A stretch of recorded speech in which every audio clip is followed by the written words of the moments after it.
Senior tech out of one of my classes. I think cohort 3 or 4. I don't remember exactly which one. Might have been 3. And he goes out there. He had just learned this the day before. Guess what he found? Arc fault in the panel. Double pole, double throw, arc fault indicator right on the dryer. 20 amp for the refrigerator, 20 amp for the microwave, all arc faults throughout the whole panel, plus a 200 amp arc fault indicator for the whole entire house. It's a money making scheme. You know how much that breaker is compared to this one? It's cheap. Huh? No. Oh no. This is about a $25, $30 breaker. These are about 75 bucks a pop. So whoever sold the bill of goods to the NEC, which is a bunch of bureaucrats that know nothing about electricity, that sit up there and make rules and laws, making a bunch of money for these to be initially put in, but they're not going to work with appliances. So why did they do that? Because they're a bunch of bureaucrats. They know nothing about electricity. So how did they handle the situation? Well, the way to handle the situations, they got, after their inspection is done, they pass their inspection in their home, they got to get an electrician to come out there and actually put it in the right way. I passed Dallas inspection when I put a brand new panel in my house here recently. You know how I passed it?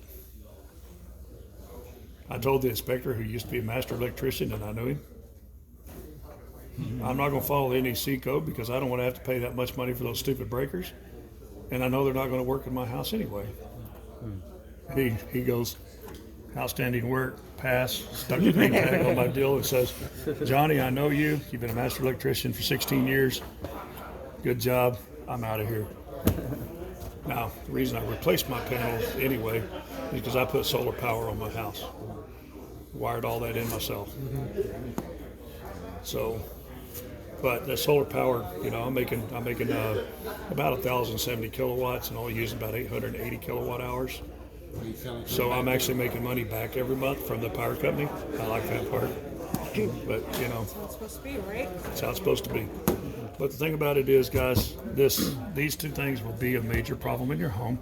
Anything that gets aground, whether it be a lightning strike outside, static electricity, anything that gives a ground surge, will trip this. What is this going to trip most of the time? When have you ever heard anybody saying, well, while I was on vacation, my freezer in my garage tripped out? Why? Because they had a storm while they were gone and it tripped out and they lost all their food in their deep freeze. It gave ground surge. Ground surge tripped it. They were gone for 2 solid weeks. They come home to a wonderful, wonderful smell in their garage. Ooh. So these are required in all outlets, not just in the No, these are actually only required around a water supply, which somewhere within 6 feet of a sink. Okay? And some places like Florida, unfortunately Florida is different, requires them underneath the sink for dishwashers and garbage disposals. Okay, for one, dishwashers will be on its own designated circuit, so should the garbage disposal. If you do both of them, you turn them on both at the same time, it's probably going to trip the breaker because the garbage disposal actually runs anywhere from 8 to 10 amps. And your dishwasher on a steady run when it's running at startup will pull 8 to 10 amps. Your breakers are only good for 20% of capacity, which means that you're going to, if you got a 20 amp breaker, you minus 2. That's 18. The breakers are supposed to trip at 18 to protect the home. Okay, so again, knowing how a breaker panel electricity works is going to save you a lot of time. If you test over here, you got 120 to ground, but no 240 across there. They've got the wrong breakers set up. Okay? Have them get an electrician and fix it. You don't fix any plugs, you don't fix any wiring in that customer's home, you don't do any breakers, you have them get an electrician. Okay? The engraving on it that I've noticed right here, is that like just like the maximum it could go? Or, because I thought maybe like a maximum could go like 240 and then 120, but it says 125 over 250. 125 over 250, so the maximum voltage in here is 250 volts. Okay, so that's 125 to each leg, so 250 volts. okay. So it is, Okay. it is max. Yeah. But you won't get that anyway. You only get 240. What kind of gives you the You answer only right normally there get of 240. what you should get? So 30 amp breakers, by the way, are for what appliance? For 240. for 240, but it's 30 amp breaker goes to what appliance? Hmm? What appliance uses 240? 30 amps. A dryer. A dryer. Okay. So what does a range use? 240. 240. gas How many or amps? electric? How many amp breaker?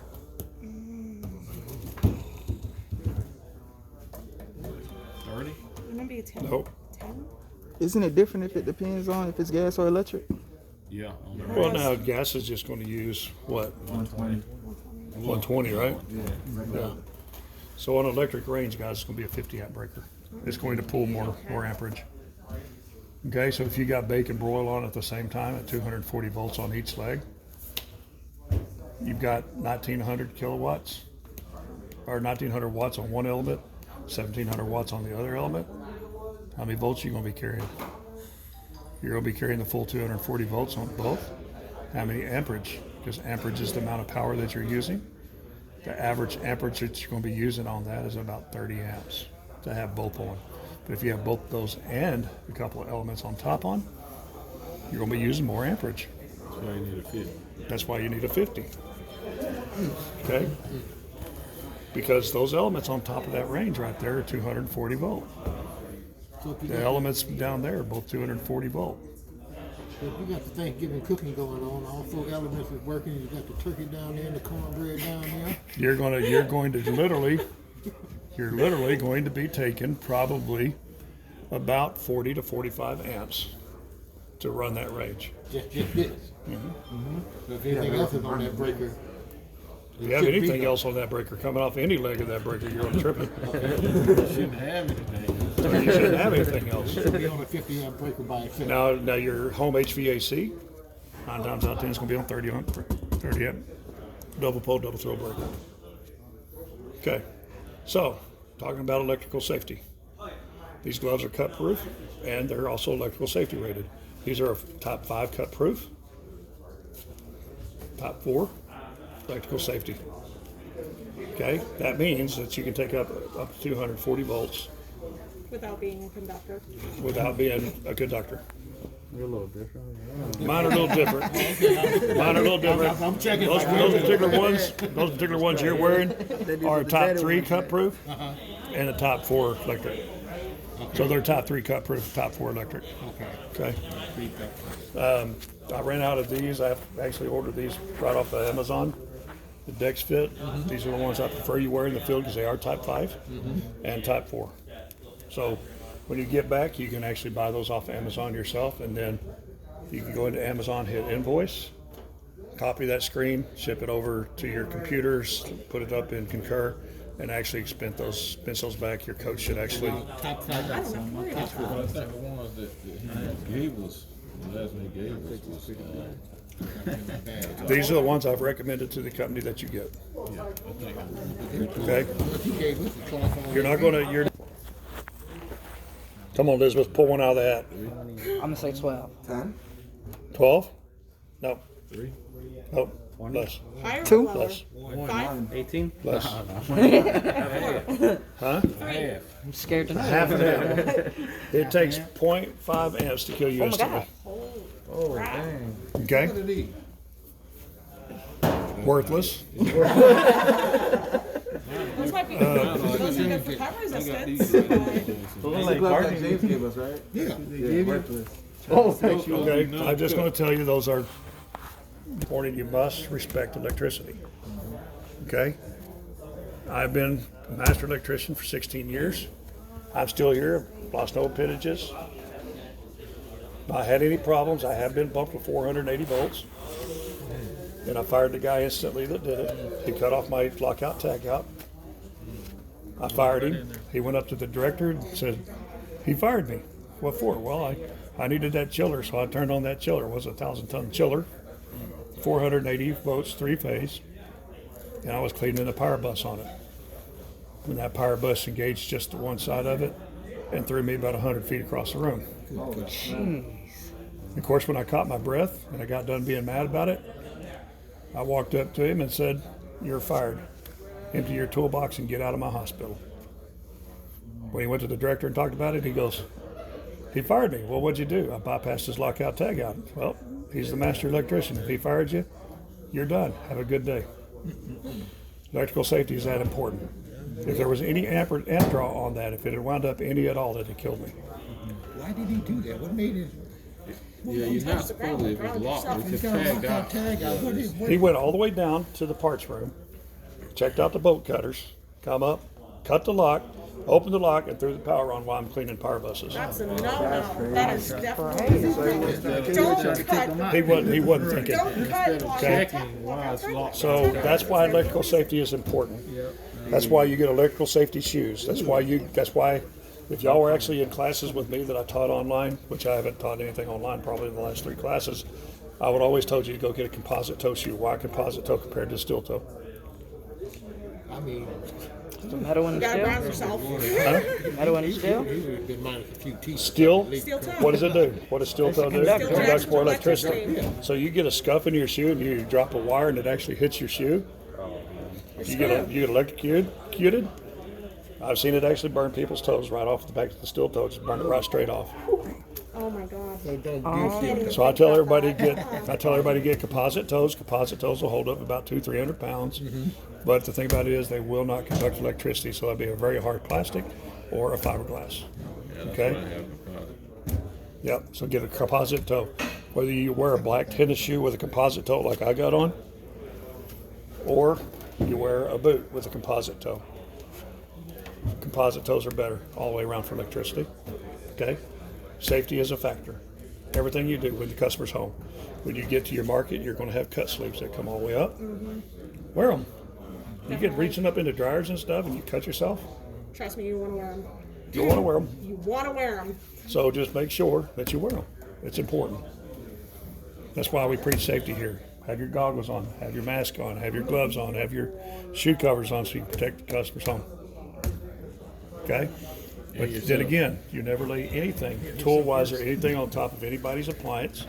I don't care if you get a magnet bowl and put it on the back. They're not going to see the back. But still, don't put it on the side, don't put it on the top. Lay a blanket out on the floor. Be nice and neat about everything you do. Every time you pull out a tool, put the tool back in your bag. I had my tool bag so organized I could reach back behind me, grab what I needed from the tool bag, use it, and put it right back in. But then I got my tool bag down to where all I carried was my little drill, a little hip pocket worth of deal, and an extra pair of pliers in my back pocket, a pair of channel locks in my back pocket that wouldn't fit in my little carry-on deal, and a little bitty socket set that I literally could take every appliance in the world apart with and put back together. Maybe invest in a tool belt. If you learn how to do it, learn what you need, basically what for everything you're going to work on, you can literally take apart every appliance in the world with 15 tools. With the exception when it comes to specialties where you got to use a 33 millimeter And a 16-inch socket for like down in the. or the 16 millimeter or the 17 millimeter socket for taking out drums off the washers or off the back of a front load washer.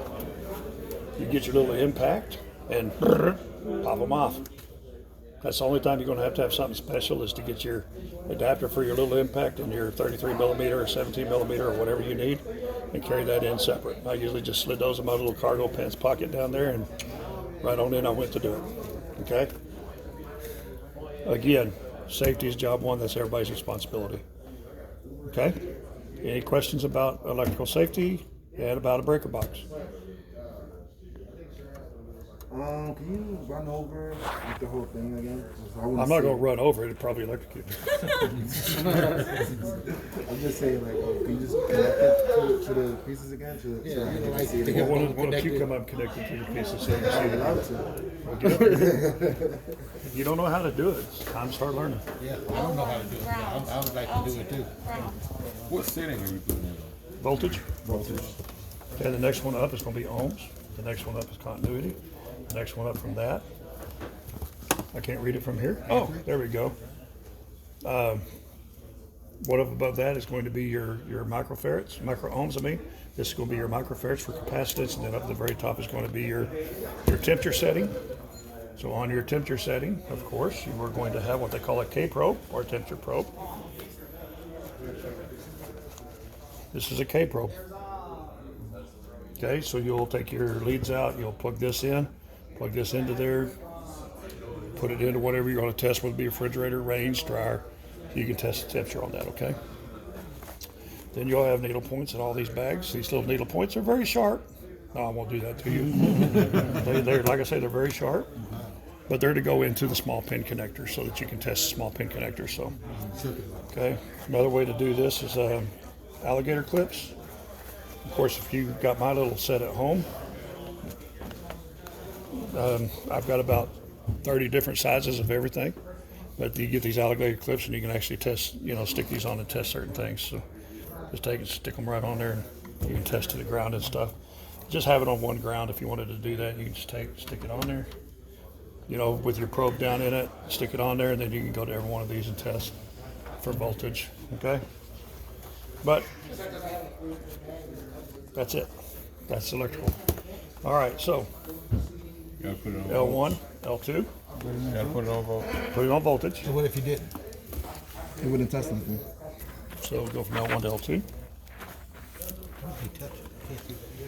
He's just touching the power coming in. 207, okay? It's DC, correct? Or AC? DC? 207. 207. We got 120, 120 here as we discussed from before, right? Why aren't we getting 240 instead of 270? You're not going to get 240 here because we're on a three-phase circuit, so you're only going to get 208. 0.02. That's remember it's on this one right here. Yeah, both of them are on just one side. So you Okay. can do this to the ground, correct? You can do that to ground. Get 120, 120. do that one to the ground or to the neutral, either one. Then you get the same 120. So over here would be neutral. Neutral's over here, Okay. okay? And then you got this one, which you can actually test this one with it on without that plugged in, and you can, no, just the one side back here. Now go to ground, 120. 120, okay? Does that make sense? Yep. It makes perfect sense. Okay. I just want to do it with my hands on because I'm a hands-on person. Okay. So how That's do how you you know do if it. you have a bad break? How do you know if you got a bad breaker? Keeps instantly tripping. Is that the only way you can tell? Well, yeah, if it's going bad, it's going to continue to trip. It may last 2 or 3 days and then trip again, last 2 or 3 days, trip again. But it's going to get where it's going to trip once a day. That's when you got a bad breaker. Yeah, I had a bad breaker when I used to live in New York. Like every time I turned on my AC and I was running, it would chip out something. So. L1 to L2. This ground and this height. Right? Yeah, but they're both, just go Okay, both. don't matter. Doesn't matter. Right here? Now, No, what is do this one to this one, L1 to L2. Okay, so what is L? What is this? That's L2, so go to L1 first, over here. Okay. Put that one in L2. What is it exactly? What are these things? I'm That's your main power supply coming in. Okay. Okay, now do this too. And these are just the breakers. Yep, that's just the breakers. So what am I? So you're testing L1 and L2 at the breaker. Okay. Now you can go test L1 and L2 right here, so you can get the same 208.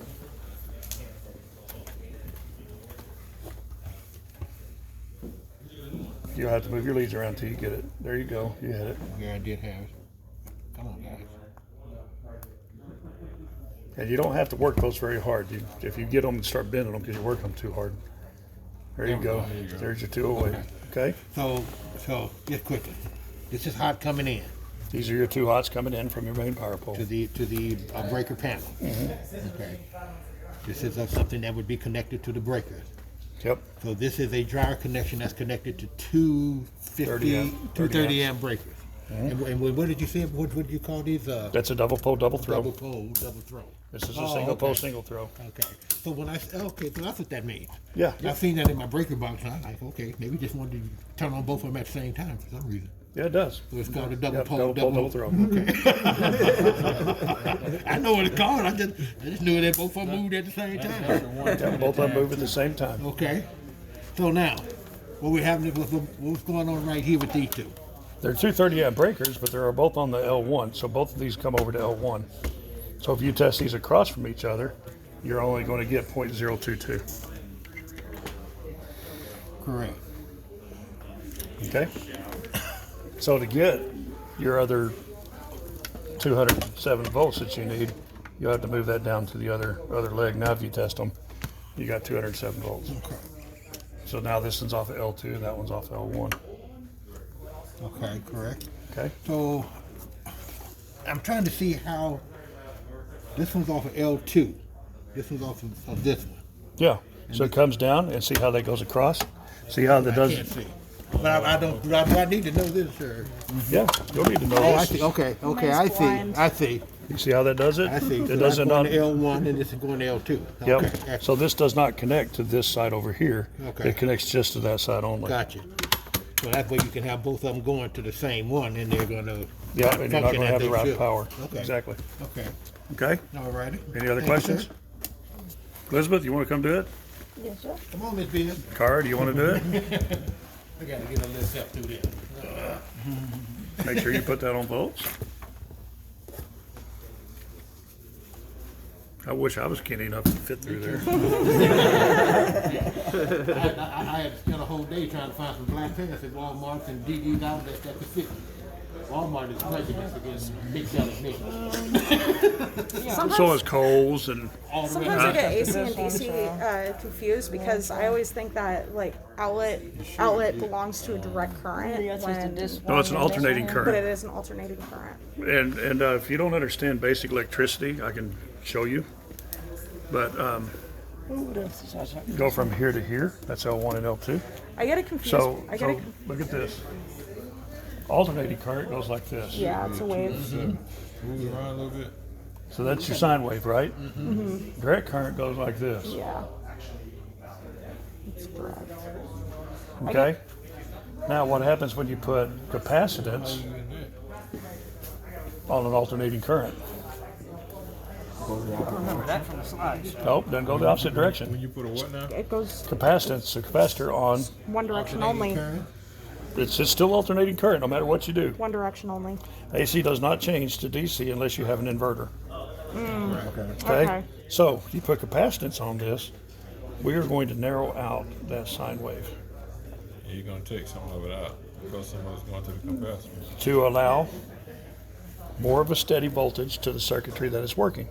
Okay. Okay, so on a microwave, you start out with 120 volts. You have your transformer here. You have your magnetron up here.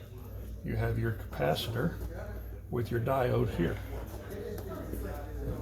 This right here is a step-up transformer only.